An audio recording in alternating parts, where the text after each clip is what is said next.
সমগ্ৰ শিৱসাগৰবাসীৰ কাৰণে আজিৰ দিনটো এটা অতি আনন্দপূৰ্ণ দিন, ঐতিহাসিক দিন, শুভক্ষণ যে দিল্লীলৈ অহা যোৱা কৰাৰ কাৰণে আমাৰ শিৱসাগৰ ৰেলৱে ষ্টেচনত ৰাজধানী এক্সপ্ৰেছ ৰখোৱাৰ আৰু নমোৱাৰ ব্যৱস্থা হ'ল। আজি দীৰ্ঘদিনীয়া এটা সমস্যা আছিল, যেতিয়া ডিব্ৰুগড় সংযোগী এই ৰেলপথটো আৰম্ভ ৰাজধানী ৰেল চলাৰ কাৰণে ব্যৱস্থা হৈছিল, সেই সময়ত ৰাজধানী এক্সপ্ৰেছ কিছুদিন শিৱসাগৰ ৰেলৱে ষ্টেচনত ৰৈছিল। কিন্তু প্ৰয়োজনীয় যি আন্তঃগাঁথনি, সেই আন্তঃগাঁথনি অভাৱৰ কাৰণে উঠা নমাত ৰাইজৰ যথেষ্ট অসুবিধা হৈছিল। তাৰ কাৰণে শেষত ৰেলৱে বিভাগে ৰাজধানী এক্সপ্ৰেছ ৰেলখন ইয়াত ৰখাটো বন্ধ কৰিবলগীয়া হ'ল। ইয়াৰ পৰিৱৰ্তে মৰাণত ৰখাৰ ব্যৱস্থা হ'ল। তাৰ কিন্তু সমান্তৰালভাৱে ৰেল বিভাগে এই ৰেলৱে ষ্টেচন শিৱসাগৰৰ এই 200 বছৰীয়া পুৰণি ৰেলৱে ষ্টেচনৰ আন্তঃগাঁথনি উন্নয়নৰ কাৰণে প্ৰয়োজনীয় পদক্ষেপ ল'লে।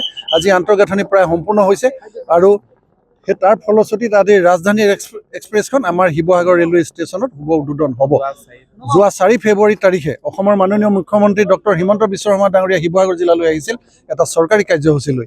এই ৰংঘৰৰ বাকৰিতে, তলাতল ঘৰৰ প্ৰাংগণতে আমাৰ শিৱসাগৰ সচেতন নাগৰিকৰ উপৰিও বিশেষভাৱে সাংবাদিক বন্ধুসকলে মুখ্যমন্ত্ৰী ডাঙৰীয়াক অনুৰোধ কৰিছিল যে ৰাজধানী এক্সপ্ৰেছখন শিৱসাগৰ ৰেলৱে ষ্টেচনত ৰখোৱাৰ ব্যৱস্থা কৰিব লাগে।